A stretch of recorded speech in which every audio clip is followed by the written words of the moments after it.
Hello, beautiful soul. Today I was navigating the complex grief that occurred with my mom passing, like it's been over a month.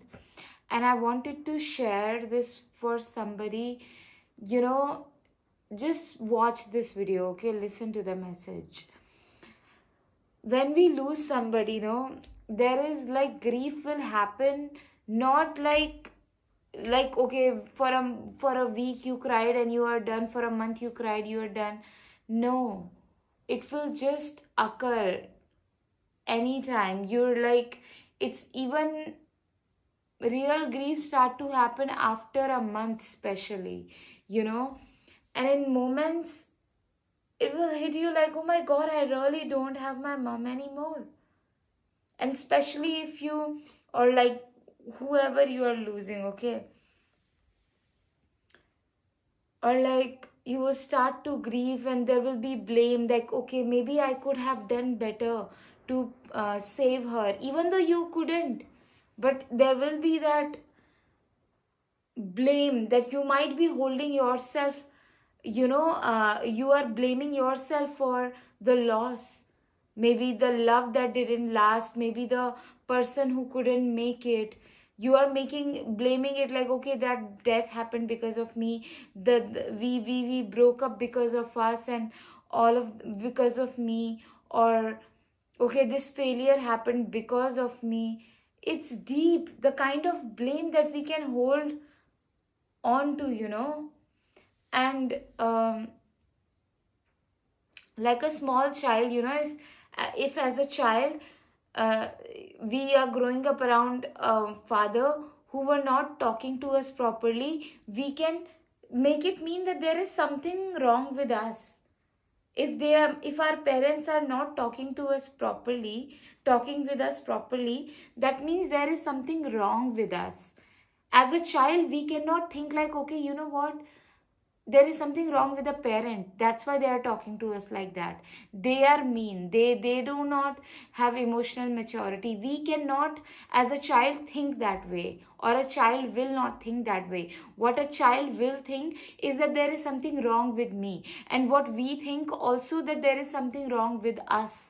That's how we grew up. Like as a child, we grew up thinking that way. But now, even as an adult, when things happen in life, we start to make it mean like this happened because of us. Today I was sitting with that subconscious blame that I was holding with my mom's death, like okay, this happened because of me, this happened because of me in some way. And there is definitely guilt. I remember, um, I think 2 weeks before my mother passed away, she was in a hospital room, and she was walking properly, talking properly, everything was normal, okay. And she was scared. She was scared, like, oh my god, there will be no food for her, there is nobody to cook for her. She was just panicking by herself alone. And I felt that fear, and I was in the same fear over here, because I live in a different city. I had no money that I could even travel to her, and it was all spirit aligned. Spirit kept me away, during all of this, because home environment was not nice, okay. And when you start to love yourself, you wouldn't want to put yourself around people who are not loving you, who what around people that are not self-loving, or in an environment which does not reflect gentleness or kindness or warmth. You will not want to put yourself in that environment, whether it is family, whether it is being around your parents. You would not want to do that. And I was like, I don't want to go home. But I really, even though my relationship with my mother was very complex, I was like, I want to go home, God. I want to be with my mother. But at the same time, I was also praying that what is in the highest good, let it happen. And then I didn't receive the money to travel to my mom. And I don't know, it was God's will. But, I was holding this guilt that maybe She was so scared. She was so scared, like that call that happened on that, and stressed, like, oh my god, who will cook food for me and all of that. But at the same time, when someone passes away, you would go back to all situation where you could have spoken to them better, could have done something for them. And in those moments, you don't know how to act better. You know, really, you don't. Um, I wanted to make this video and share this here with you.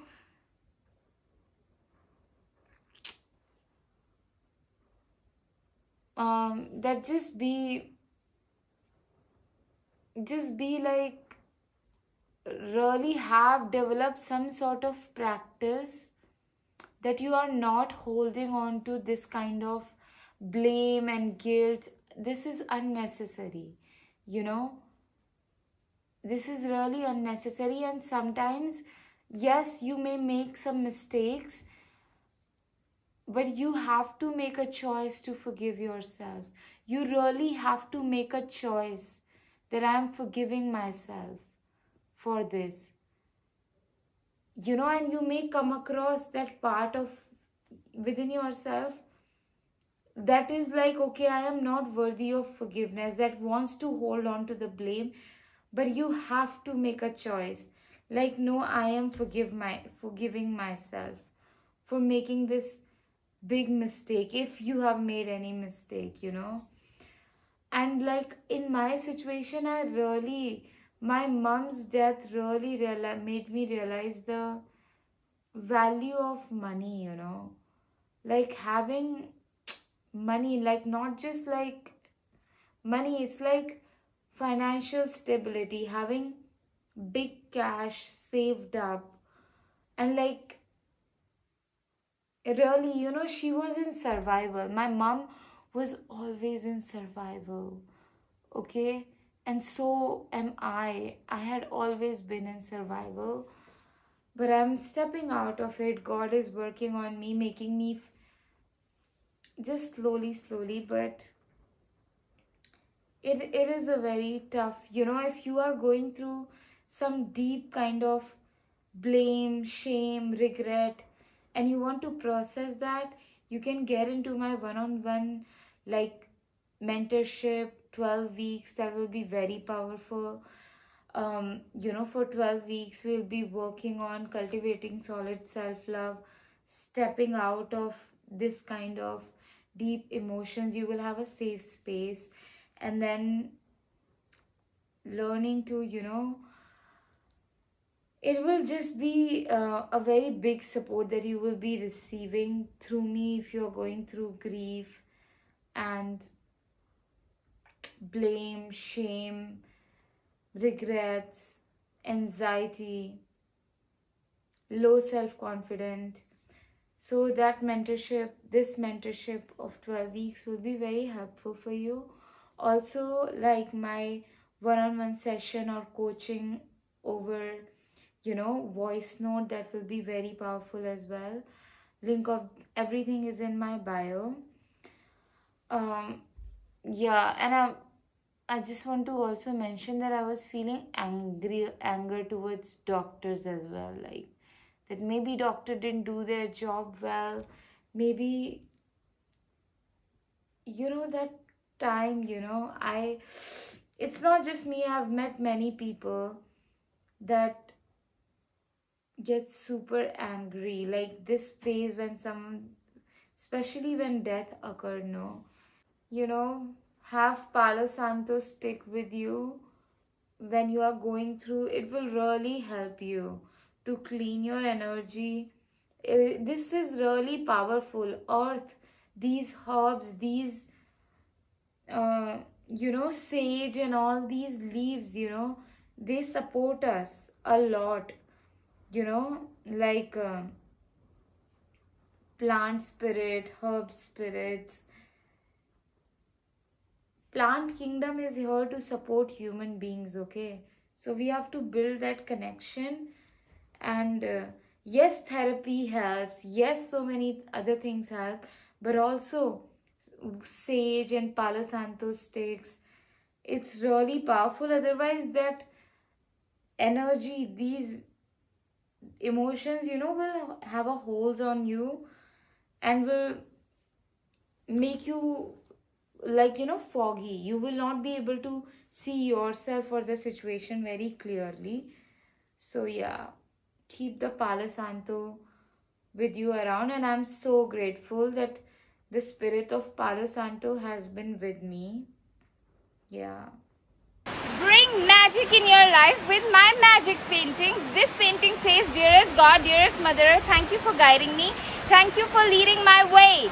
When you live around this painting, the way you start to move in this world very bravely, confidently, courageously, you would find yourself becoming most braver, bolder, confident version of yourself, and it just so much divine guidance and peaceful energies into your life. Super powerful. Super, super. You can't miss the magic. You can't. I'm telling you, you cannot. Okay, the fridge magnets of this painting are available. Also, you can hire me and I will channel a customized magic painting uniquely for you. A painting that will bring lot of success, high vibrations, good energies, power, love, and like sacred, peaceful, pure energies into your life. It's so powerful, and I